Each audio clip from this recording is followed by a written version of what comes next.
You're listening to Comic Reflections, episode 53. I'm Nicholas Prom. And I'm Jeff Barnhart, dressed in Fantastic Four blue today. Are you? Looks more like purpley. Oh, Purpley shut blue. up. I've just ruined it for you. Yeah, Oh, man. best I could do. That's okay. So we're going to open the show with DC Special number 3. And this is a collection of,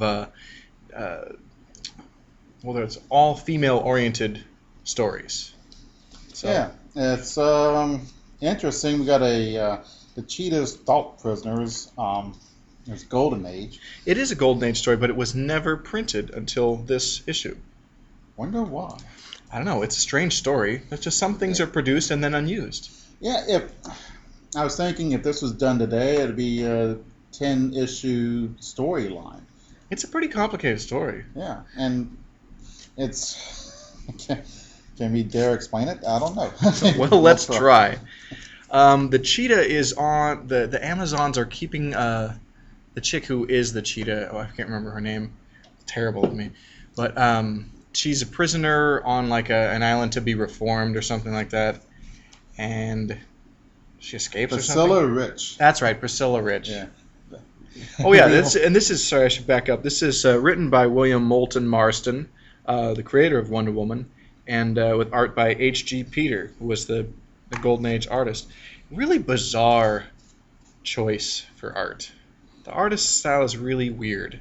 Okay, I thought that was just the Golden Age being weird, but it's bright and it looks good, but it's the people look weird and they don't do faces well, I don't think. Yeah. And a couple of times I mistook the one female character from another. And, Well, it happens.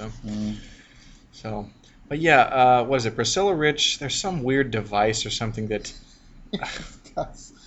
Oh, Paula von Gunter. Okay, I love that name. Oh, that's right. This is a woman that was like brought her away from the Reform Island and is manipulating her to become the cheetah again. Right. No. She's totally innocent, but she wears this. What is this? Some kind of Like what a is it? headband or tiara or Headband. something. Yeah, made of Captron. Oh, So it gives you mind control. So, okay. Paula thinks she can control Priscilla with mind control, but silly Paula leaves the mind control device laying around, and then that's right. Priscilla takes it and becomes the cheetah again. That's right. And then she kind of enlists several other chicks into becoming cheetahs with her, including Wonder Woman's friend, Lotta, or is it Lotta Candy? Etta Candy. Etta Candy. Oh, man. One of the, I'm kind of like, the comic foil sidekicks, but for some reason I kind of have a soft spot for Etta Candy. And Etta Candy is nothing but soft spots. She's a big girl. Yeah. When was this done? Do you know? In the 40s. I mean, I don't know. I have a specific. Before World War II? Probably during. Oh, okay, then. Well, it's obviously Von Gunther is very Germanic. Oh yeah. And Paula is too, for that matter. Oh. If it's during World War II or being in it, she'd probably be evil. But Yeah. Well, and think about it also the Air Force. Steve Trevor, is like the main, the love interest for Diana for Wonder Woman. So, and between the World Wars, you wouldn't have seen what? Why is there an aviation character? You know what I mean? Yeah, there's aviation was really big during the wars and but Oh, before the wars as well. And Amelia Earhart and America's Greatest Hero was Charles Lindbergh, and so Who killed his son and covered it up? But I heard that, and that's a conspiracy theory, I believe. I kind of do too, although it's probably not true. But It makes a lot more sense than the official story. Yeah. And, when conspiracy theories are, like, so far-fetched, I'm like, yeah, right. But when it's like, no, that makes perfect sense, especially the things that they revealed about who Lindbergh was and the kind of crap that he pulled.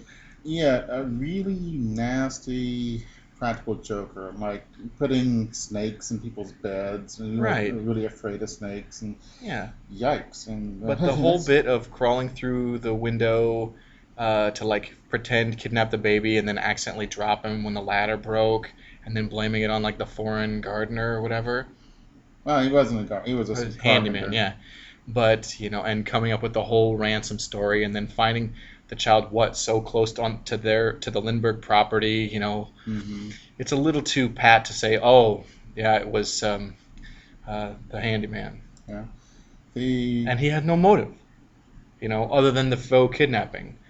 But they even let Lindbergh like on the scene rather than like keep him out when they were kind of investigating. yeah. Well, There was a gap in time there. yeah.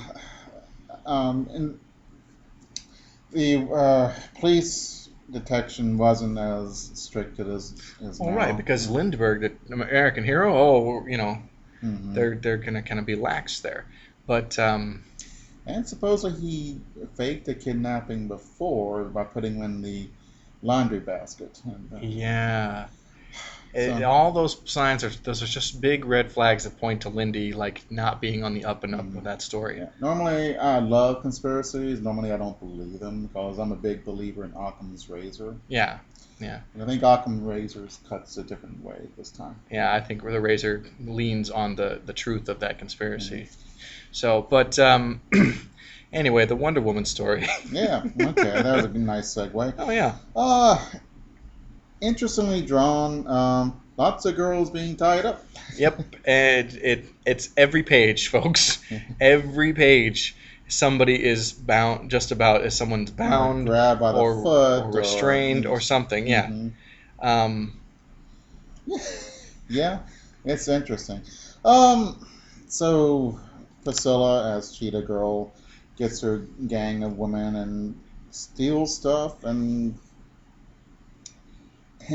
kidnaps these rich guys. And so finally, for Wonder what Woman comes purpose? in. What'd she kidnap him for?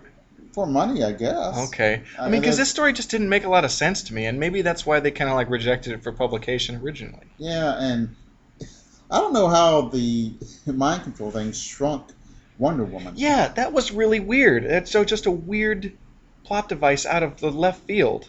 Yeah. Wonder Woman's temporarily shrunk on the last page of this story. I think is it the last? And Yeah. Steve comes in and shoots there's this crystal and green jewel. Oh, on the he, mind control he device. shoots her in the head and it just hits the green crystals and wow. Good Yeah. shooting, Steve. Yeah, you could have killed somebody, but yeah, it's just a really, really weird story. It's too short. Sometimes things are too long, and this is way too short. And, Well, it's way too short for such a complicated story, Mhm. and it's so short that it's hard to really explain this one. Like when we had that episode where we talked about a lot of those Captain Marvel stories and had all these goofball plot elements, it was like impossible for us to really do a good show with that. Yeah. And that's the case sometimes with the Golden Age material. Mhm. When it gets a little too ambitious, anyway. But the next story we've got is The Maid of Menace from Action Comics number 304. It's written by Leo Dorfman with art by Jim Mooney. It's a Supergirl story. Mhm. Black Flame. Is the villainess. A of this. villainess who is more cunning than Lesla Lar, more evil than Luthor. Yeah, she is really mean and nasty. Yeah. And, has... Oh, man. Black Flame makes Super Horse destroy Supergirl's big statue at Mount Rushmore. And they added Superman to Mount Rushmore. Although it's not called Mount Rushmore, but that's Yeah. apparently what it is. And, wow, that's kind of neat. That is pretty neat. And, Man, Earth 1's a cool place to go. You got Superman on Mount Rushmore? yeah. Yeah. So lame here on Earth Prime. Yeah, it is. Indeed. Oh, yeah. No. And I don't understand what Black Flame's motive was. She just wanted to mess with Supergirl because she's mean? Right. Okay. perfect. Yeah. But Supergirl thinks she's from the future, or she doesn't know where Black Flame is, and where she's from. So she's trying to figure out, where this chick came from, so she can try and, see why she's a villain, and maybe she can stop her or something. So she travels to the future. She's not from there. She goes to the Phantom Zone. Everybody's in the Phantom Zone. She goes to Kandor, and everybody is accounted for. So she doesn't where's this chick from? With the superpowers from. And so Black Flame leaves a stone to destroy Supergirl made out of gold kryptonite. Oh, right, and it'll take away her powers forever. And the thing was that she is Supergirl 15. Oh, that's right. She's descendant, or that's her story anyway. Yeah. That's why Supergirl went to the future to try and find out anything about her. And so Supergirl does get married eventually to somebody, but who? I don't know. Who is super enough for Supergirl? Remember that story where she married Jimmy Olsen? Yeah. I mean, I think that was a quote unquote imaginary story, like so many of these. But it turns out that Black Flame really was from Kandor, and she had left a robot duplicate in her place to fool everyone so no one would know she had left. And so Supergirl finds some gold kryptonite, and she takes it so she cannot be super, so she cannot have super descendants. So she will not have this evil villain in her future. Right. And so then Black Flame comes and laughs at her, and because Supergirl is now a human, so she's in this desert, and she's needs water and dying of thirst, and Black Flame just laughs at her. But then it turns out it was a trick. Supergirl wasn't really exposed to the gold kryptonite, I think for the shielding of the box or something it was in, and then she exposes Black Flame to the gold K, and she loses her superpowers. And Supergirl figures out that she was from Kandor and sends her back. Luckily, she didn't kill anybody, so she didn't have to go to the Phantom Zone. Yeah, she shrinks. Okay. I wonder why the shrinking comes into effect. Oh, because it only her in beginning to a large to regular size. Is temporary. Oh, that's right. And then Supergirl puts Black Flame into a compact with just little flakes of gold K. That's right. And that's not enough to take away Supergirl's powers, but it is enough to take away Black Flame's because of the size difference.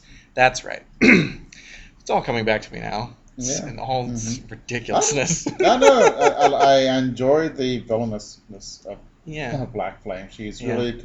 I love Jim Mooney's art a lot. I don't like her mask. It's almost like spectacles. Yeah. And it's not as good.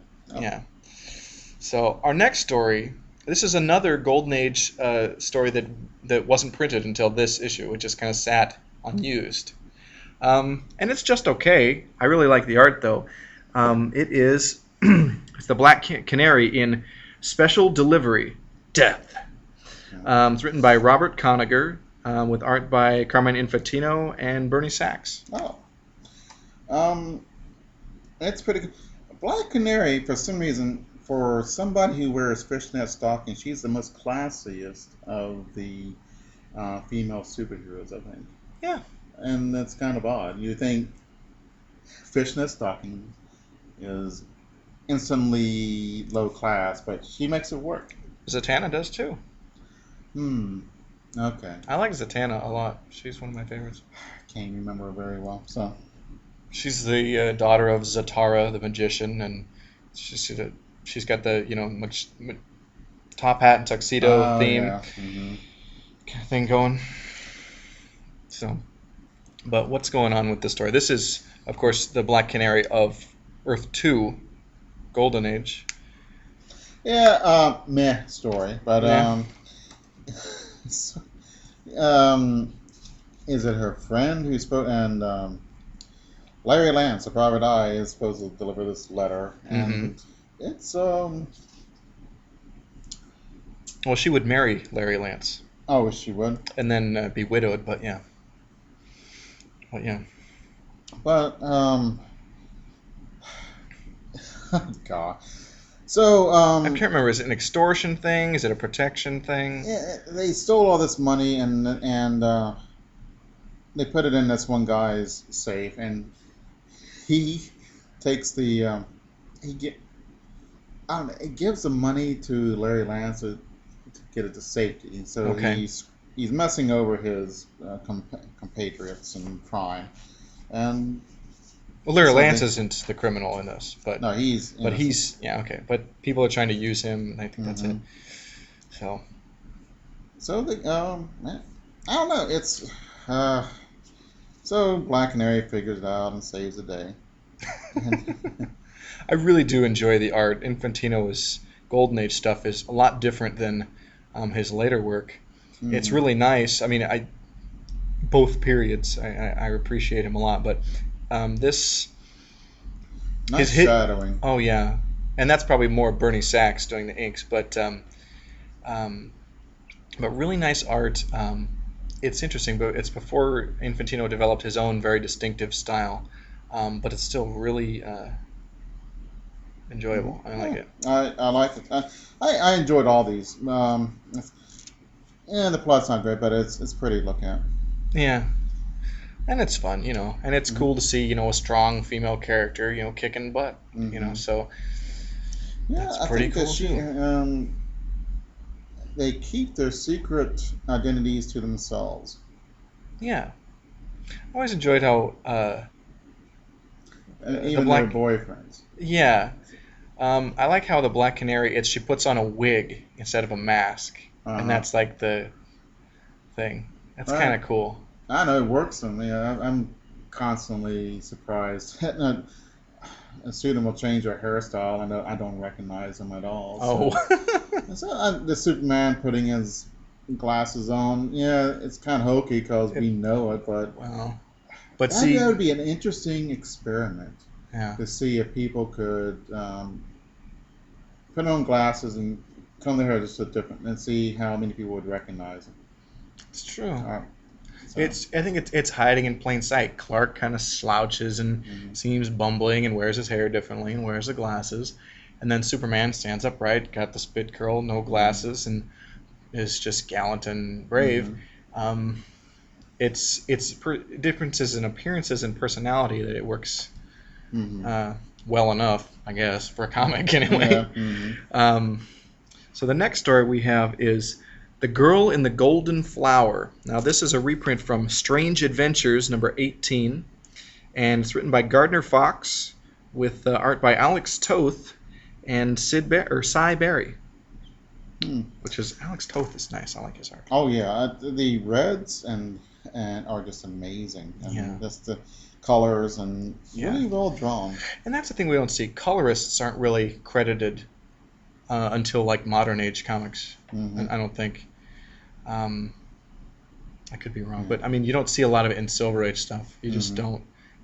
People don't Okay. credit that. This is a utterly bizarre story. Yeah.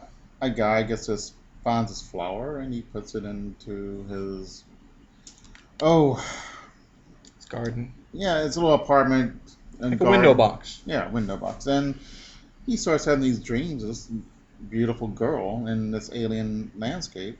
And whatever happens to the flower in real life happens in the dream to the girl. Yeah. If it gets too much sun, there's too much sun, too much water, she gets in a flood. Yeah. It's pretty cool. And it's a nice, fairly interesting story that you don't know where it's going. And Yeah. I remember reading a similar, with a similar plot in an old EC Comics science fiction story, and but this time around I appreciate Alex Toth's art more than on that story. But yeah, the flower dies or whatever, and then he's like, oh, weird dreams, and then the girl shows up a girl that looks just like the girl in his dreams shows up in his apartment, and it's a segue to romance. Yay! Yeah, I kind of like, because so many science fiction stories end on a bad note. Yeah, like somebody dies. Or something, or Yeah. or the Twilight Zone with the guy with the glasses. Yeah. And that's such a downer. Like, I know he didn't do anything. Yeah, and he then- doesn't like people. Yeah. Well, who does? What is it, Sartre, who said, hell is other people. Jean-Paul Sartre. I Yeah. think you're right. And I like that. But it's a nice, wonderful little story. Yeah. No. It was sad and comes with a happy ending, and you didn't see it coming. So, Yeah. because all the science fiction stories ends with this unpleasant O. Henry story, or sad O. Henry ending. That's very true. So our next story is, excuse me, oh, sorry, that's all wrong. The Secret Life of Star Sapphire from Green Lantern number 16, written by John Broome, art by the great Gil Kane and Joe Giella on inks. Yeah. Carol Ferris, Yay! unsuspecting girlfriend, Green Lantern, is picked to be the Star Sapphire, but the queen of the Zamarons. Yeah. Oh, so from space. Yeah, yeah, they don't like men, so they create this Star Sapphire character. Turn Carol in this character, and she becomes a super villain. Mm-hmm. And goes against Green Lantern because they know that she likes Green Lantern, so they want her to beat him up, so he will not be a hero to her anymore. Yeah, because it's to be against men. Yeah. And later they've retconned it. The Star Sapphires are like they're supposed to embody the power of love and to be. Mm-hmm. They're kind of like another Lantern Corps, but they're instead of like the Lanterns are about willpower. Mm-hmm. The Star Sapphires are about love, and there's like a whole spectrum of other Lantern Corps now, which is really interesting stuff. But but yeah, I like this, and she can basically do anything he can do with this jewel. Yeah. She gives Green Lantern a run for the money, but she throws a fight at the end. Yeah. And in his favor. In his favor. Yeah. Well, you throw it to the person you're fighting. Right. Yeah. Green Lantern's kind of dense. He doesn't. Oh, here comes Carol, who's been missing, and here is a Star Sapphire who I've been fighting. Yeah. She is kicked out of the queendom because she likes guys. Yeah. We won't go any further than that. And so the Star Sapphire is just laying on the dirt, and Green Lantern says, "Well, I guess I'll never figure out where the Star Sapphire came from." Where Carol is just, she comes down, here's a Star Sapphire, man. Yeah, it's not too hard to put two and two together. Yeah. I mean, there have been like thinner, like just detective style discoveries in comics. So, but obviously not the last we see of Star Sapphire. And there was a Golden Age incarnation of Star Sapphire too that was, I think, a Flash villain. And I think I've read like one story, but I'm real fuzzy on the details. But if memory serves me correctly, it also had something to do with the Zamarons. So, but moving on, we've got some Batman stuff. Yeah. From Detective Comics number 407. The lead story is Marriage Impossible, written by Frank Robbins and art by Neil Adams, inked by Dick Giordano. Batman's got a new set of wheels. It's probably the most understated of all the Batman. Yeah, this Batmobile looks kind of like the Black Beauty, only more like just a sedan. It looks like a kind of Trans Amish. Yeah. And although it's got a big Batman on the hood. Yeah. But nice looking car, but I love the Batmobiles, but I don't see the utility of having a flashy vehicle fighting crime. Yeah, you want something that's like, is that Batman's car? Like, no, Batman's around. Yeah. Yeah. Oh, let's go steal the wheels or something, or wait, and then Batman will show up and we'll snag him. Yeah, that's true. I mean, you would think that it would be smarter to have something that nobody can get into or near. Yeah. Or like something like nondescript, like you wouldn't even know, like it's the Batmobile, or a way to hide it. Right, a taxi cab would be perfect. Yeah. But Here's something. that would be the perfect secret identity for a superhero. A cab driver. Mm-hmm. Because he could be all over town, whatever. And if someone tries to run out without paying, you nab them really quick. Yeah, but I mean, think about it. It would be the perfect, you've got a getaway car if you need to, Mm-hmm. and nobody's going to suspect it. Oh, it's a cab? Yeah. That's perfect. Mm-hmm. You know? You'd have to have some way to change the number, so... Right. What if it was not just disguised as a cab, but you were really a cabbie? Yeah. And you could be out on patrol while you're doing late night fares, and then when there's trouble, because you're going to spot it because you're a cabbie, you're going to see it all the time, right? You can duck into an alleyway and switch into your costume and pow. Right.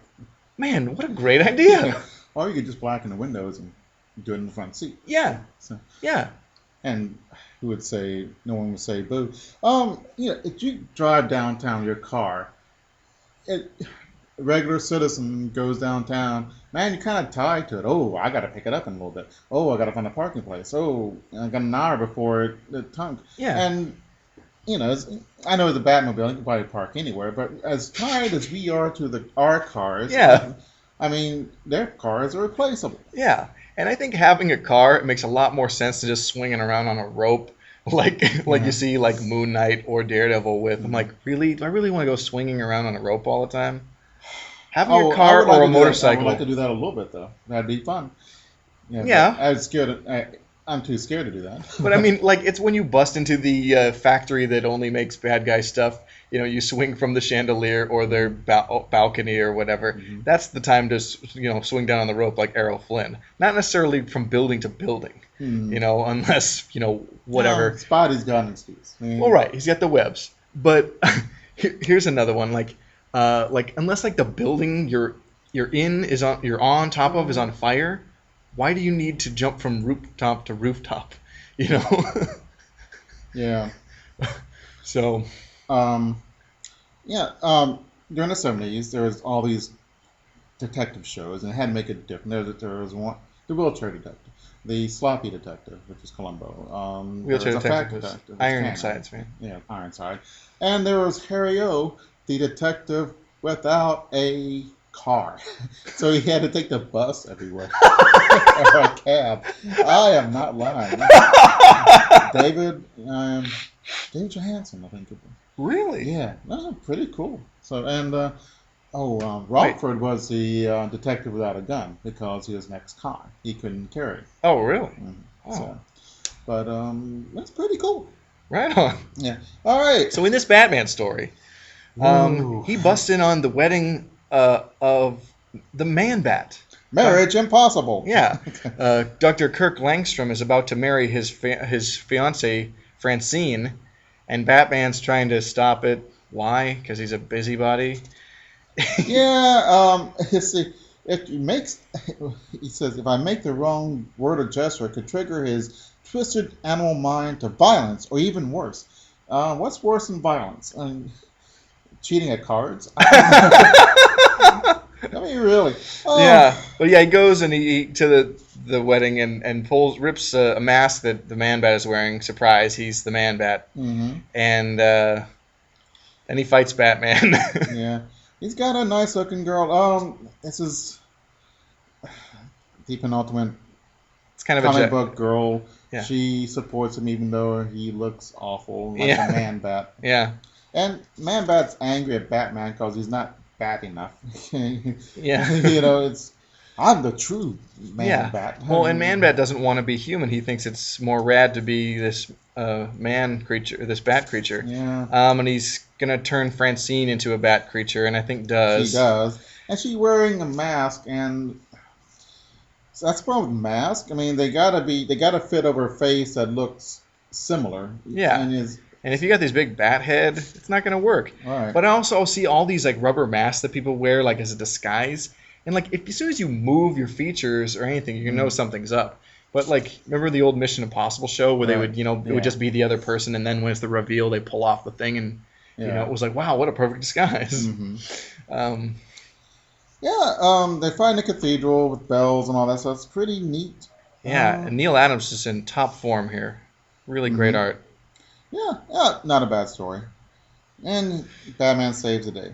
Yeah, I think he convinces Man-Bat to take the antidote and to turn Francine back, and good stuff happens. Yeah, 1971. This is a It's a in-house ad for Superman: New Beginning, and this is where it goes south. Yeah, this is where they get to the kryptonite no more. All the kryptonite on Earth is turned to iron. I don't know. I'm not sure. I don't know. The Kryptonite no more. I enjoy the Kryptonite stories. Me too. I don't know why they destroyed that. Well, it's like let's take away plot elements that help us tell stories. Hmm. You know. That makes him weak. He needs a weakness. Achilles Yeah. needs his fuel. Well, right. Superman needs his kryptonite. I mean, yeah, Superman's also vulnerable to magic, but I'm sorry, magic-oriented stories are a lot more hokey than a kryptonite story. Yeah. Although there can be loads of fun. Yeah. But also he becomes a the TV reporter for GBS, which and then is bad idea. And in Action Comics or in Superman, you almost never see Lois or Jimmy or Perry after that. Too bad. Yeah. Jimmy Olsen, a new Newsboy Legion. I love the Newsboy Legion. This is when Jack Kirby, I think, took over, and where you don't like it, but I really enjoy it. The title was floundering, and they came in and did something new and different, and I enjoy the old Jimmy Olsens. As do I. Yeah. But I think those stories for Jimmy Olsen had kind of run their course. It was time. I disagree. There's a lot more wackiness in the world that Jimmy could have done. Oh. So anyway, yeah. We do have a backup story in this issue. It's Batgirl in One of Our Landmarks is missing. Yeah, it's a Scooby-Doo story. Yeah, a lot of these are, especially. But, written by Frank Robbins, and really nice art by Gil Kane and Vince Colletta. Yeah, it's great. Batgirl is in darkness. She's surrounded by the circle. She gets out of it. She's in a trap. Yeah, and things gonna explode. And she uses her cape and her boot to flick a switch. Yeah. Which I found hard to believe. No? You ever try to flick something with a towel or something like that? Yeah, but think about it. She's a superhero. She's been trained. She's like, a seasoned sort of crime fighter. Yeah. You hone skills like that. Oh, but the switch is all the way down. There's no way to, no. And she does it in one try. Oh, but it's a comic book. Okay, we'll move on. All right, there's this love child, Shelley Sims, with Mal, a militant terrorist, as opposed to the friendly neighborhood variety. Oh, man. Yeah, and this guy, he's like one of these, like, down for the cause, kind of, like, annoying. Yeah, like, this guy, Slavin, Slavin, Slavin. Yeah. He wants his landmark house blown up, so he pays Mal, the malcontent terrorist, and to blow it up. But the love child really wants him to go peacefully and all this stuff. So they get into a fight.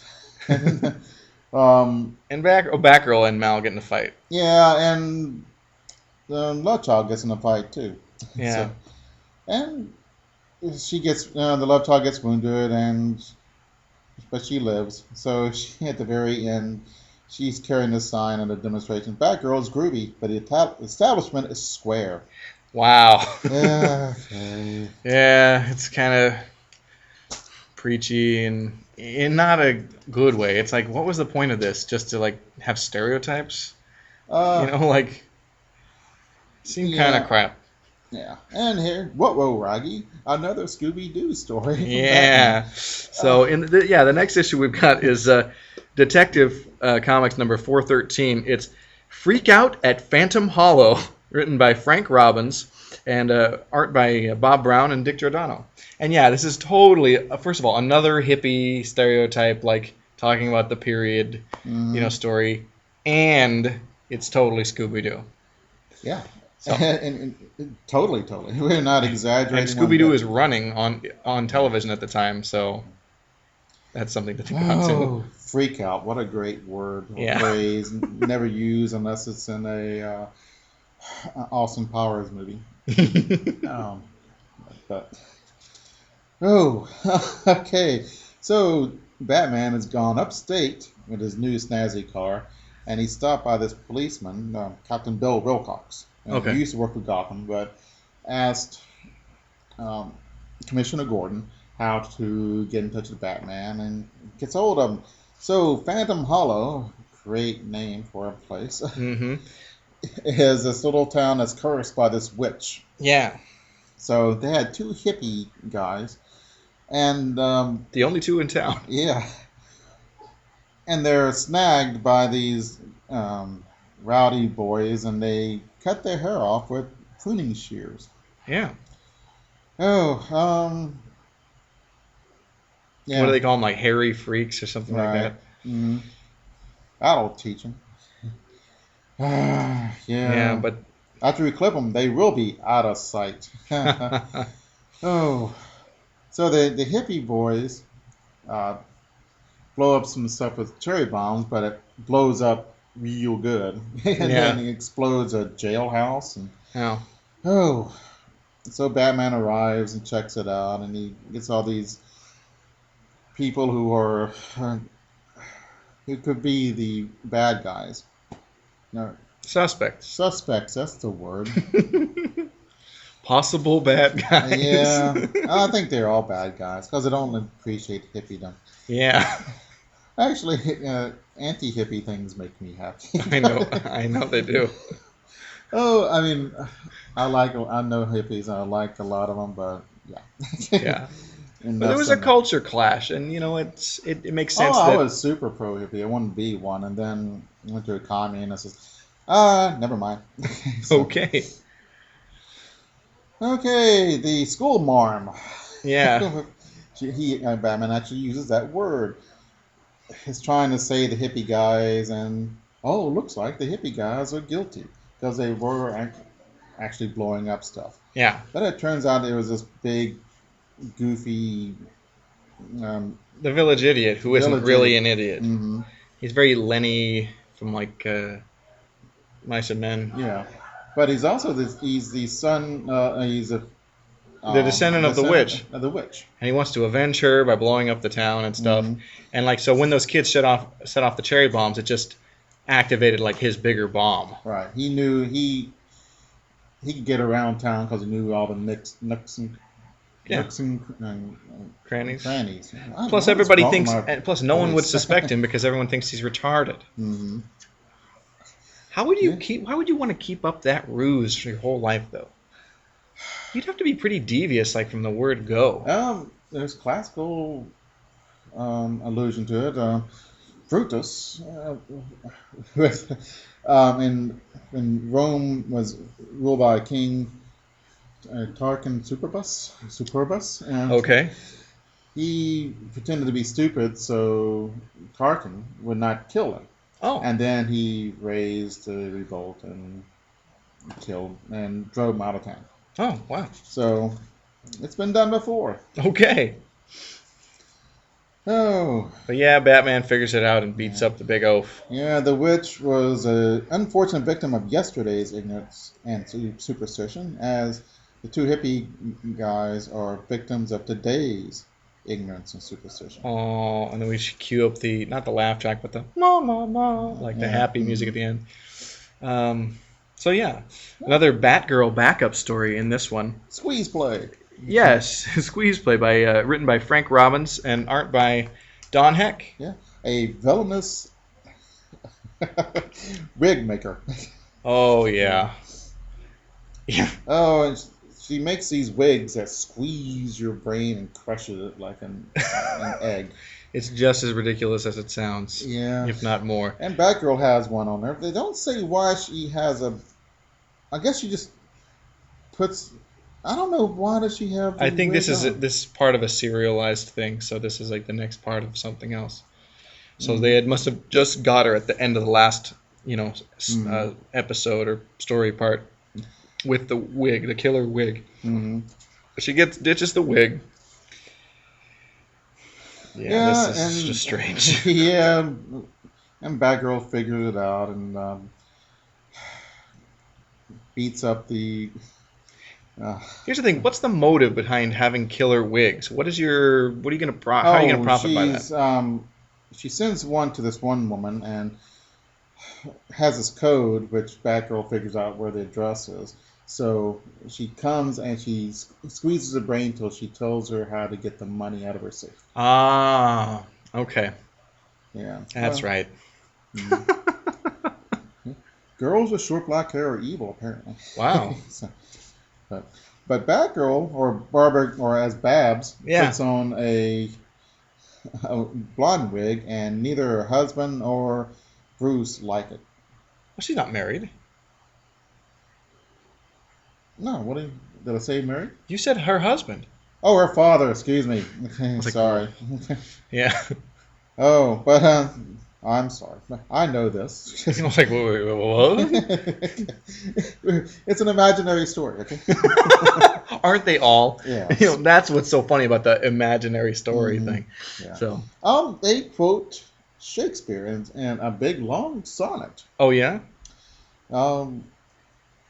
It's from Sonnets to a Red-Haired Lady. Oh yeah. Don't be so stingy with your blooming hair. I won't read the rest of it. But that's pretty cool. Yeah, doesn't Bruce recite that? Mm-hmm. He's quite learned, that Bruce Wayne. Yeah, he is. Oh, and there's a death worse than fate. I said, what in the world is that? There's a quote. Oh. Yeah, so I don't know. That's kind of strange. Yeah. So, our next comic is Detective Comics number 415. And the lead story is Challenge of the Consumer Crusader, written by Frank Robbins, and art again by Bob Brown and Dick Giordano. Frank Robbins is writing a lot of Batman stuff at this time. So,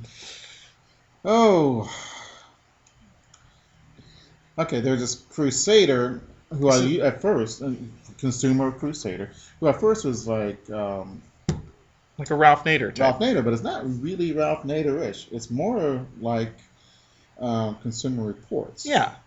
Which was a magazine started because the writers had was in this original consumer, I think it's Consumer Union or something like that. Okay. No, that's not the right one.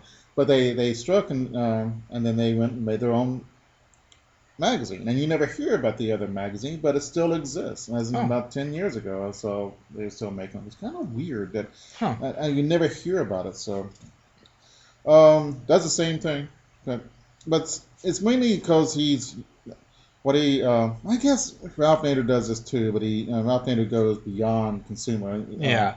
Well, Ralph Nader came on the scene because it was about he was wanting to reform the automotive industry, and then he became a public and political figure. Following that. Right. So these people are trying to kill the Crusader. Batman saves him, takes him to Commissioner Gordon's house, gives him to Babs, but does not wake up the commissioner. Right. Which is, I found odd. Yeah. And so I should know, the guy is crusading against, dangerous consumer products. Right. Mm-hmm. So... and there's people that want to kill him because, he's bad for business. Right. But that's not why they want to kill him. Because... Right. The plot thickens. Yeah. They... Thank God. You can be... All right. So Batman pretends like he's the ghost of the guy. Tom Carson is his name. Right. They allow the bad guys to think that they've completed the hit successfully. So he calls him, and then he comes as a ghost of Tom Carson to the guy who ordered it, and finds out that the businessman was being blackmailed. So he really had no choice. So, but to put a hit on somebody, right? But he's still committing crime, but he's also a victim. Yeah, his only crime was the murder. Well, attempted murder. Yeah. Yeah, attempted murder. And it's kind of cool. But it turns out the guy that we thought was the Consumer Crusader was actually the villain all along. But no, it's more complicated. There's his girl, Jay Wild, who runs the lab, and she's making the phone call. The test products. Yeah. Okay. Yeah. Test products, and she fakes them. The results. So. For money, right? Yeah, and she has this big gang And so Batman's fighting him, and he turns them all, and they're in the There's a room that tests like right, machines and crushes the things. torture room. Yeah. Yeah. And he turns everything on, and all of them were tortured. So, and it's pretty funny. Well, they So- get beat up. I mean, nobody's like killed. You know, Oh, they nothing- know. Yeah, torture. Well, no, they're not it like can be pulling torture. out their fingernails. That's Right. torture. Yeah. You know, but yeah, these guys get hit by the machinery and stuff. Yeah. And it's pretty cool. They're dropped, and they're hit by refrigerator doors, and all kind of amusing. So, all right, Batman saves the day and talks to lets Carson out. Babs is still in her nightgown. Curlers, yeah. She must have had the night off patrol. Interesting. Yeah. So we do have a Batgirl backup story in this issue as well. And what is that?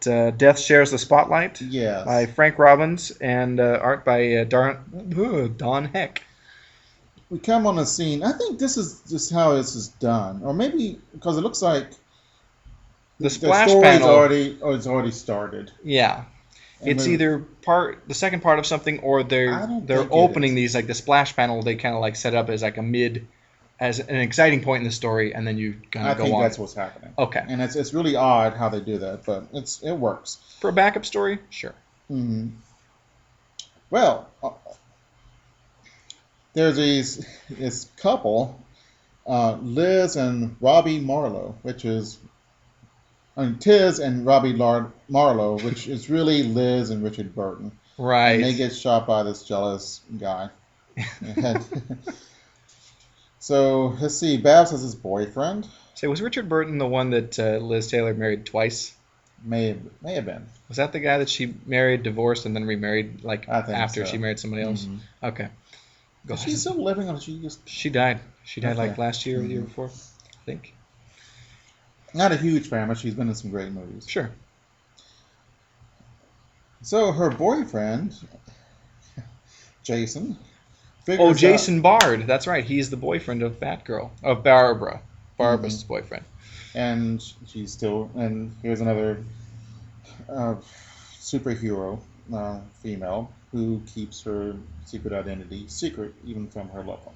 Well, yeah, he's just a boyfriend. If she doesn't marry the guy, then he knows her secret identity. You know? Mm-hmm. You know, that you got to have like a serious commitment before you give somebody away your secret identity. I mean, Commissioner Gordon doesn't even know Batman is Bruce Wayne, you know? Mm-hmm. So, and he's a trusted confidant. So, when would Babs tell him that she is Batgirl? If she married Jason Bard. If she married on the wedding night, hey, look at me, so I'm Batgirl. Is that a good way of doing things? I don't know. I just had a Shirley MacLaine as the Bat Lady and Jerry Lewis Oh. thing from Artisan Models. You ever Mhm. seen that movie? But yeah, yeah, it's a good point. I mean, I think Barry Allen, waited until he married Iris to tell her that he was the Flash. I think that's what Ray Palmer did when he waited to tell Jean Loring that he was the Atom. I think that's kind of tradition. You don't reveal the secret ID until you're married or you're about to. Mm-hmm. So, Okay. but this story, Jason Bard is helping Babs with this mystery There or was a something. shipment of 30-30 Winchesters, which were not used in the Old West, but it looks like an Old West gun. Sure. Oh, but there's an actor who's in this Wild West show or Mhm. whatever, Yeah. and he's the killer. Big Chuck Walla. Yeah. Oh, and Batgirl figures out he's him because she can see the gunpowder marks on his glove. At the same time, he sees it. And they're in front of a crowd, and he spots it and makes a quick bail. Like, wouldn't you just put it in your pocket? Mhm. But it's a good story, and she figures out. And Jason Bard, punches this guy out, Mhm. not Batgirl, which is kind of interesting. But he was trying to kill Batgirl, so. And she lets him do it and pretend that it wasn't her who beat him up. And Yeah. That's kind of nice of Batgirl. Well, I mean, here's the thing. If you were, I don't know if Jason Bard knows that she's Batgirl. I'm a little Mhm. fuzzy on that. But it's nice that she's thoughtful enough to be sensitive to his ego. Because if you were a civilian and you were like, don't you think it would kind of like hurt your masculinity at some point? Maybe some guys might feel Yeah. get a little injured at some point. Mm-hmm. So I think it's thoughtful. Yeah. Oh, thanks, Babs. Yeah. There's a Okay. one-page filler. Of ancient crime detection methods, eating rice, giving a suspect rice, because The Chinese did this, yeah, I think. because you have less moisture if you're lying Oh, or if right. you're nervous. But if you're just nervous anyway, I'd be nervous if somebody's suspecting me of a crime. especially the Chinese torture this time. Yeah. Yeah. And this other with the donkey tail. If you pull the donkey tail, you're put into a tent. Yeah. The suspect is, and it's dark. So you pull the donkey tail, and if you're innocent, the donkey will not say anything. If you're guilty, the donkey will break. Yeah. So But the criminal will say, I'll just say that I pulled the tail. But then if they come out with clean hands, then because the donkey tail is smeared with black stuff. yeah. So yeah, then they know they're guilty. So that's weird. So but we have a reprint from from Detective Comics number 211. It's the song, or excuse me, this story is The Forbidden Trick, starring Misto, magician detective. Mm-hmm. As written by George Cashed and art by Leonard Starr. Now, detectives got to have some kind of job, Sure. and not all of them can be detectives. And So, but Misto was a stage musician, magician. oh, and then he's not the only one. Blackstone was also, he had his own radio show, and Oh, I think okay. I'm almost positive he had a comic book as well. Okay. So and back then, magicians were kind of. Now they're a dime a dozen, and no one cares about magicians. Yeah.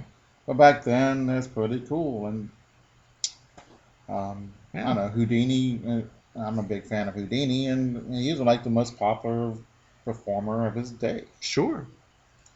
And it's getting so that the magicians at this time were not as big, but they still had some residual Yeah. coolness about them. Now no one cares. Yeah. So, and too bad. I like magic.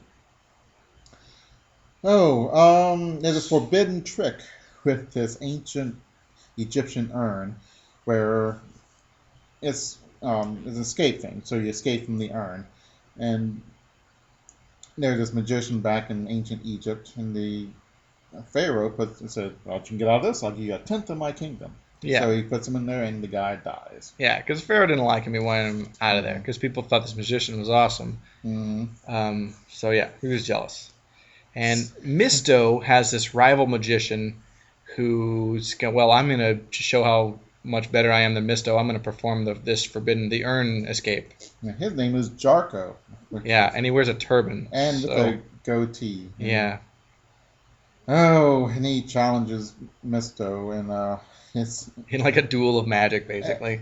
when Misto is doing a show, which is really low class. Yeah, it is. Yeah. So, but the way he puts the urn behind an airplane, and he gets out this way, and he almost dies. Misto saves him, Right. and they don't know why. It's not so. So Misto pretends he's Darko, Yeah. or Jarko, excuse Yeah. me. Yeah.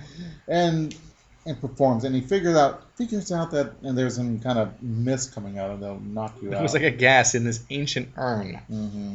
that would kind of render you unconscious so that you couldn't really escape in time. Yeah. But then it's really cool because Misto lets Jarko take the credit for performing the trick to boost Jarko's career because he was all jealous. Right. So we've got another reprint in this issue, and it's The Case of the Finders Keepers from Gangbusters number 54. Don't know who wrote it, couldn't find the credits for that, but art by John Prentice. Mm-hmm. This is kind of an interesting story. Yeah. Gangbusters was a radio show. And a comic book as well. Yep. I'm not sure how much it is, how big it was as a comic book, but it's a pretty big radio show. It is okay. It wasn't great. Yeah. It'll do. But this story revolves around the police, like lost and found department. Mm-hmm. You know, if nobody claims something after that you've turned in after a certain time, then you can get it. And if for some reason they lose it, then you can, they get whatever the value of it is. Yeah. So this guy brings in these diamonds and turns it into the police. And he said, cool, after the 30 days, I'm going to get my money. Well, he comes back, and there's a police scientist who's like, yep, diamonds, cool, and this is the value. And the guy comes back, and there's something wrong because now these are cubic zirconiums, as if somebody had, pulled a switcheroo. So this guy is like, well, you're going to write me out the $800,000. Something crazy like that. And the police department are like, oh, how are we going to pay for this? But we have to. Mm-hmm. So the police, they figure out that the guy had taken some cubic zirconiums to like a dynamo or a nuclear reactor. Cyclotron. And temporarily, just for a matter of hours, they can make them appear and seem like undetectable to any jeweler as if they're real diamonds.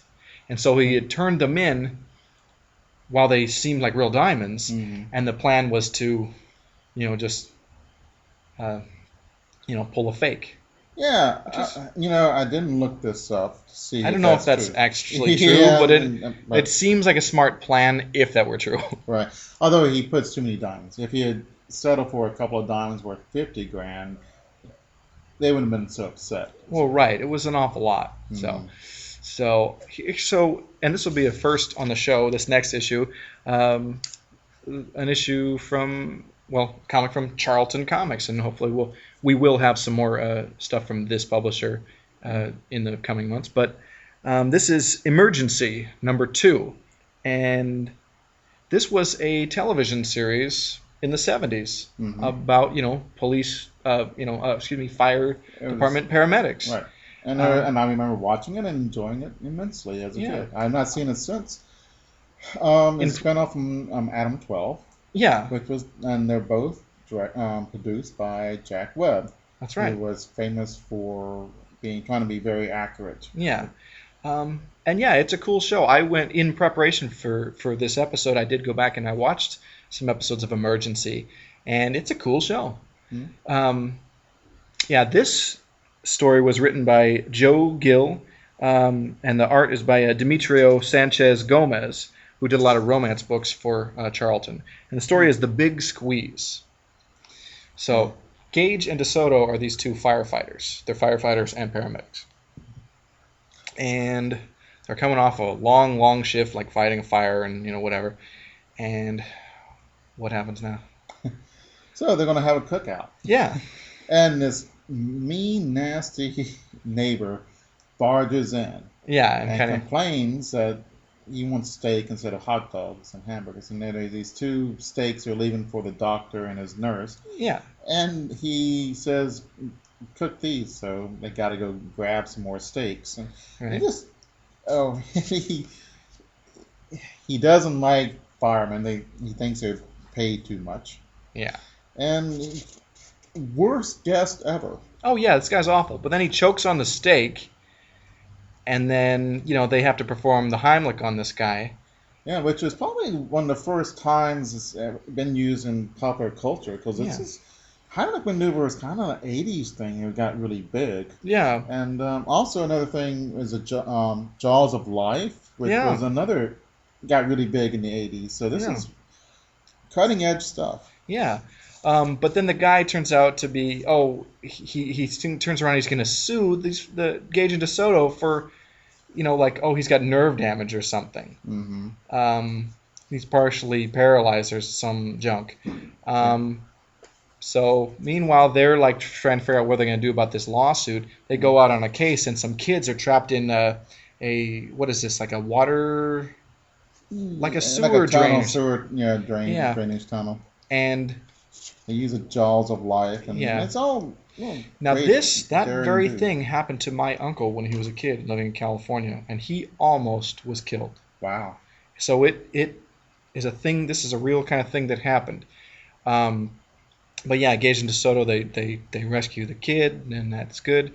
And then flash forward to the guy who was trying to sue them. A neighbor caught him on some home video footage seeing him play some basketball with somebody, so they knew it was a fake. Mm-hmm. So they had to just not get sued. I think this is a big deal. And then they make laws. Samaritan laws. Well, right. Oh, and the doctor at the hospital is saying, like, why do you think doctors have malpractice insurance for this very thing? Mm. They were vulnerable to a guy doing that because they were off duty. Right. Yeah. When it happened. Granted, you can hurt somebody by doing the wrong thing, but I'd rather have something done than nothing done. Yeah. And if everybody's afraid to do anything, Yeah, it's just crappy. Mhm. So, all right. So we've got the Fantastic Four, number 144. The story is Attack, written by Jerry Conway, with art by Rich Buckler and Joe Sinnott. Now, what is it? The Fantastic Four are they in the Latvian, below the Latvian embassy in New York? Is that what it is? oh, they're trying to get into the Baxter building. And Or something like that. But Yeah. yeah, they're fighting Doctor Doom. And, of course, Medusa of the Inhumans is with them instead of Sue. Dude, she carries a flashlight with her hair. That's pretty cool. Yeah, I like that. And it's pretty cool. We got this Darkoth, who's a cyborg death demon. And he was created by Doctor Doom to destroy the Fantastic Four, but then now he's helping them.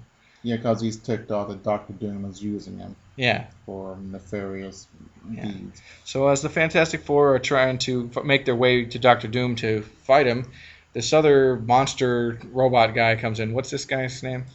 And the Seeker. Yeah, and he's got like gun hands, and he's Yeah. big, burly, Mm-hmm. weird-looking pretty character. nasty. Yeah, And he gives him a fight. Yeah. It's cool. yeah, it's a good fight. And Doctor Doom, man, he's hard on his minions. Yeah, Uh, the best supervillains are. yeah, he's he's got this vibro bomb, That's right. And and he's gonna explode. And he's gonna kill everybody or make them all his slaves. So he's gonna take over the world. yeah. Oh, oh, he's got the Human Torch and Wyatt Wingfoot captured. Yeah. And the two, let's see, And the Wyatt Wingfoot's coach from college and his wife. yeah, And I think Alicia Masters as well. yeah. Mm-hmm. Alicia, professional hostage. Mm-hmm. Oh, poor Alicia. Yeah. Oh, and Baxter Building has this guy who has a BA in sports, and so he's a janitor. Yeah. Man, was this prescient? Yeah. And he said it's a boring job. Could it be a boring job in Baxter Building? Doesn't stuff happen there all the time? They're sent into the Yeah. We have to remember it's only the upper floors that are like occupied by the Fantastic Four. The rest of it's like a tenement building, like they have other stuff going on there. Mhm. They would have the Fantastic Four would have all kinds of problems with the landlords Mhm. of the Baxter building. But you would So, think that's no. yeah, it's- it would hardly be a boring place. Mhm. But maybe being a janitor is boring wherever you go. Right. So wow, I'm a janitor at Madison Square Garden. Still a janitor. Yeah. Mhm. So, but yeah, the Vibro bomb is launched. But how did the Fantastic Four stop it? Oh. Or does Darkoth do it? Darkoth does it, dressed as a Seeker. Oh, that's right. As a Secret. That's right. They beat the Seeker and they take his costume or whatever. Mhm. And Darkoth and I think the Torch. Or escape and beat the crap out of him. Oh, yeah. Darkoth goes with Doctor Doom up in outer space and kicks his butt and blows up the satellite and the spaceship. So Yeah. is So Doctor Doom dead? I don't probably know. not. Yeah. But I don't know why I'm so disappointed. He's like the best supervillain ever. But Mhm. That was a good plot twist. I enjoyed it. I yeah, always enjoy the Fantastic Four. yeah. Well, Well, good thing we- convoluted. I'm always, oh man, Sue in and Sue out, blah blah blah. This sort of, She'll be back. yeah. So our next issue of the Fantastic Four is number 148, and the story is War on the 36th Floor, written by Jerry Conway, art again by Rich Buckler and Joe Sinnott. And Sue has left for the Submariner. Good Yeah. God. And Reed is really distraught, and they're immediately attacked by, Sandman, Sandman and the Frightful Four. that's Frightful, which is It's really the only- Frightful Three, Mhm. because Medusa had left them, and I think they'd replaced her with Thundra, and she had bailed on them also. Right. Yeah, because when Medusa was part of the Frightful Four, she had amnesia and she didn't remember that she was part of the Inhumans. Yeah, it's and cool. I like the Trapster Wizard and the Wizard. Trapster, who used to be Paste Pot Pete.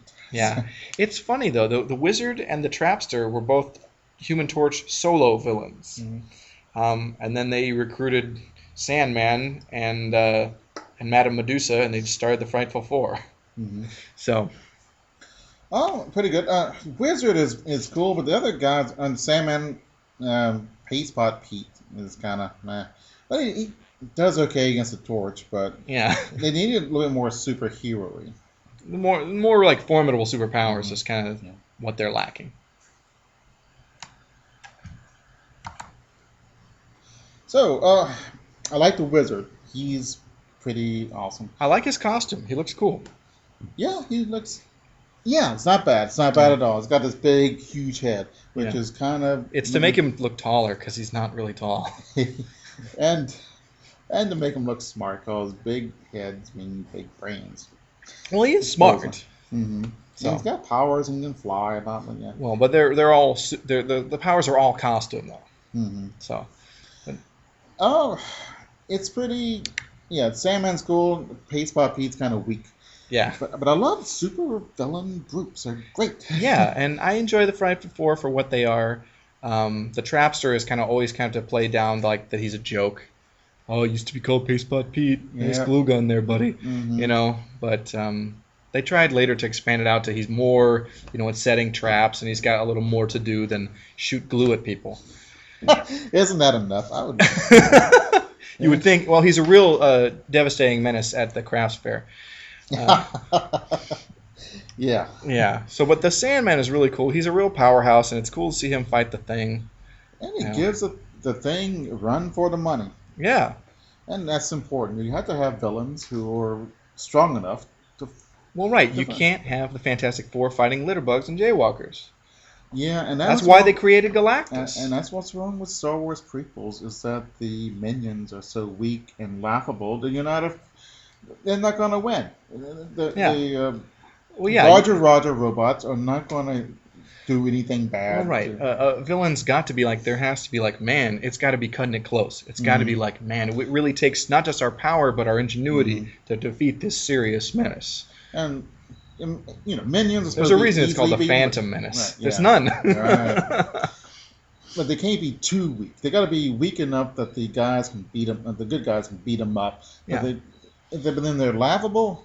But Sandman's pretty cool. Yeah. And anybody can fight the Thing pretty dang good. He's one of those villains that really gets around because he fights the Hulk a lot, he fights Spider-Man a lot. Mm-hmm. He's just a fighter. And then Thundra shows up, and she had been a member of the Frightful Four, but she's turned against them and because she's got the hots for the Thing. And he's like, "Get out of here, sister! I got a girlfriend." But she's helping the Fantastic Four, and that's cool. Yeah. But she really wants to beat up the Thing. But she's got mixed feelings there. Yeah. That's a common trope in comic books. Get out of the way. I'll defeat him my way, not you. Yeah. I'd be happy. Yay! Someone's beating up the guy I want to beat up. But comic book villains are a different breed. Yeah, that's true. But yeah, the Torch beats Paste Pot Pete as usual, and they beat the Frightful Four. But then, oh look, Namor shows up at the very end with Sue, just to rub it in, being a jerk, and. He's a weird creature he's riding. Yeah, well, he can control the sea beasts and stuff. And an awful costume. Ugh. Oh, I love that costume. I love when they gave him pants. Pants, okay. The wings or the things under his arms. Yeah, I'm not as into that, but I think that it's cool they gave him a real costume, not just like a green pair of panties and here you go. Mm-hmm. That was kind of what was weak about Submariner previously. Right.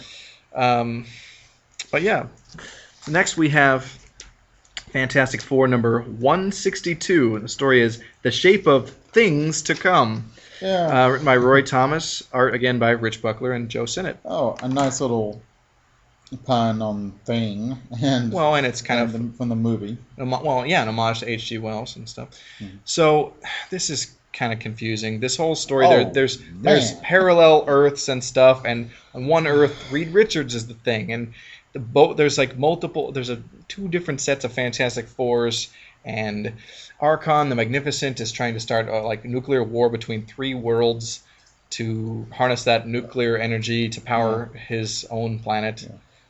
Although it's great to see Archon back. Yeah, Archon's great, but the plot. They actually have 3 maps to showing you what's going on. That was earlier, Was I it? recall. Yeah. Oh, here we are. Yeah. There's Earth of Fantastic Four. Yeah. And there's Earth of the Fifth Dimension. Yeah. There's always Age of Aquarius. Oh, man. And Earth A, alternate Earth. Yeah. I think in an upcoming episode we'll be dealing with Counter Earth as well. Okay. I'm glad that didn't come into the story. It's Right. just too much. Yeah, but Earth of Fifth Dimension is attacking Earth of Fantastic Four, which is attacking Earth A, which is attacking Earth of Fifth Dimension. They have 3 different maps. They have 2 in the beginning and 1 later Yeah. to show you how. So it's kind of... I think the multiverse idea is best left to DC.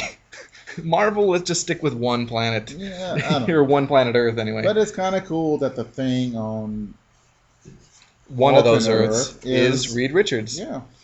And it's cool as they meet and, they realize, hey, you're not me. And Johnny Storm dies in Nam. And one of these Earths has, like, an evil Johnny Storm, right? No. Oh, Johnny Storm is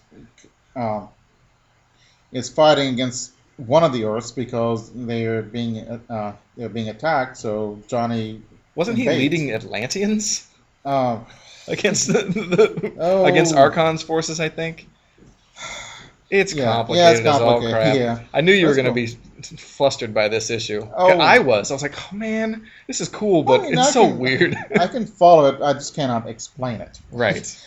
But I'm surprised they didn't use Thing 1 and Thing 2 from the Doctor suits. Yes. I would have. Yeah. But I'm shameless. in General puns. Thunderbolt Ross shows up again, Mhm.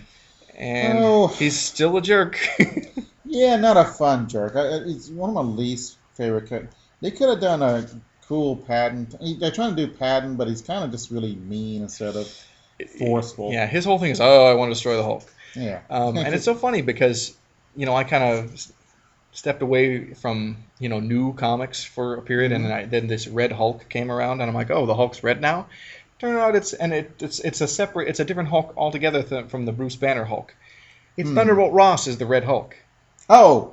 Yeah, so Thunderbolt Ross, enemy of the Hulk, is now like an Avenger. Oh. Yeah, or I don't know if he is Okay. presently, but yeah, he is also superheroing. Oh. Yeah, but has a rivalry with the Hulk, and man, it's just okay. all kinds of craziness. So, but anyway, this story is nuts. Yeah, that's pretty cool though. Oh, they go into the Nexus and they're riding with these fancy This guy, ice skates. this guy guard is like guarding the hole to go to the other dimension or whatever, and he looks ridiculous. He looks like a hockey player in space. Oh, yeah. You could do the he Silver looks like a Surfer, but goalie. you can't do this. This is lame. Actually, yeah, Silver Surfer kind of. I don't know. I've never have liked the idea of the surfer part of it. Yeah. If he, You should looks see the different. Black Racer from the New Gods. Jack Kirby did. He's a black guy on skis that goes through space, and he's like the emissary of death, and he has a knight's helmet. oh. Yeah, that's bad. Not as bad as Oh. this, but Yeah. okay. So we've got Hello. one more, we've got a couple more, but Mhm. Fantastic Four number 164. The story is The Crusader Syndrome, and written by Roy Thomas and art by George Perez, who I love. He became like the it artist at DC in the 80s. So yeah. Oh, Sue has gotten stronger, Mhm. and she's giving the Thing trouble. And Johnny has this. Yeah, awful, Sue's learning to use her powers better, Right. and there's more that she can do with it. But yeah, And man, Johnny Storm has awful fashion sense. yeah, I, I think he's my least favorite member of the Fantastic Four, because he's just kind of a d-bag. He's always I trying to don't do know. like young, hip things, and he's just like, Yeah. okay. Sue kind of annoys me too. I do. I love Reed. I love Thing. I love the big dog that travels through time and space. Oh, Lockjaw. Yeah, and Medusa's okay. Yeah. Sue was annoying in the very beginning. I don't know. Yeah, well, she's like, does she love Reed? Does she love Namor? She kind of bounces back and forth and leaves Reed all the time. And then she's like, oh, Reed, darling. And so, like, kind of weak. But I think here they're trying to assert her more into a stronger role in the Fantastic Four. Yeah. You see Johnny going on a date, and he does not want his date to know that He's the Human Torch. Mm-hmm. But then this guy, the Crusader, shows up and starts some crap, so Yeah. he's got to fight him. And so the date goes sour. Yeah. And the Crusader wants to kill bad guys. Yeah. We don't know if this guy's a bad guy. I know a little bit of story behind this guy. He was, in the early 50s, Marvel had tried the superheroes again. They brought back Namor and Captain America and the Torch briefly in the 50s. They also had this guy, Marvel Boy. And he had some adventures, and we actually will have some Marvel Boy stories to read in the future. But he went crazy, and then he became the Crusader.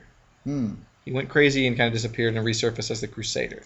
And he's not going to pull any punches. He's a little darker. For a guy in such brightly colored clothes, he's kind of dark.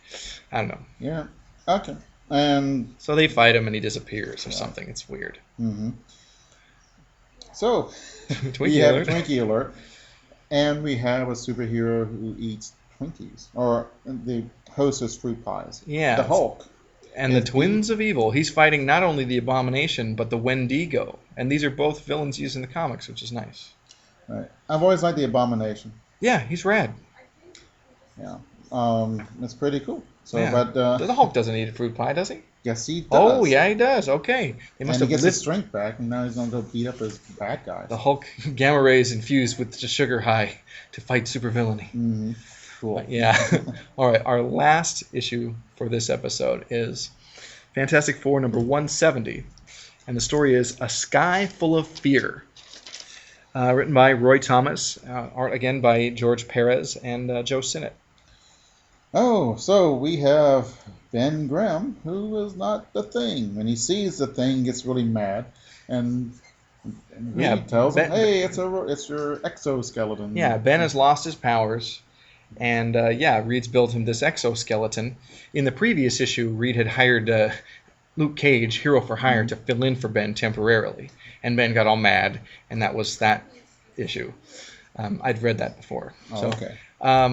But yeah, no, somebody is controlling Luke Cage, and so the Fantastic Four have to go after him. And it turns out it's the Puppet Master, Alicia's stepfather. Yeah, which is interesting. He's one of the cooler classic Fantastic Four villains. I mean, well, actually, I don't know if he's one of the coolest ones, but he's a classic. Yeah. Oh, and they had the old Fantastic car. It looks like a flying bathtub. Yeah. But I love it. I love the original Fantastic car. Do you? I was kind of disappointed with it, but okay. I'm sorry. It's kind of a little bit too simple. And I like how they could separate it into 4 different sections, you know. Mm-hmm. It's fun. And it has the 4 on it. Yeah. So, well, Luke Cage is really... He seems stronger in this one than in his own comics, because he can fight against the Thing. I never thought that... Because when he was in his own comics, he was mainly fighting... like street thugs. Yeah. And they were giving him, a hard time. Again, I think they decided either his power levels increased over time because they're artificial, they were kind of given to him, like by treatments or something. So either they increased over time, like because of, whatever, or they decided let's make him more powerful. Whatever. It was early enough in the series that we were reading. Yeah. So anyway. So, the Thing decides to clobber Luke Cage. He jumps on the new Fantastic car. Which has been stolen by the Puppet Master and Luke Cage. Right. And he has Alicia. So right. There's this huge fight between Thing and Luke Cage. And it's a pretty awesome fight. And so, and they're knocking around the car. So the Puppet Master has Luke Cage's doll. That's how he controls him. Yeah, the voodoo doll or whatever. Falls out, so he has a choice whether to save Alicia or the doll. and he chooses Alicia, but they Yeah. don't know if it was a conscious decision. You're right. So, But we know. hmm Do we? Yeah, kind of. Because No. he cries after they catch him and stuff. Yeah. You cry. Come on. There's no crying in supervillainy. That means he has a heart. Yeah. With a horrible face. Yeah. Oh, So very. It looks very, very golden age-ish. yeah, he's Really definitely a throwback huge to that. buck teeth and bald head, and Yeah. so. But Yeah. Luke Cage is free. And the Fantastic Four get the Fantastic Car back, and Mhm. Alicia is safe, and Yay. the Puppet Master sent back to prison. That's pretty cool. Yeah. All right, we've got to wrap up today. Okay. Yeah, Yeah, it's too many segues. too many, but it's okay. Yeah, one segue is too much. But no. All right. All right. Thank you very much. Okay.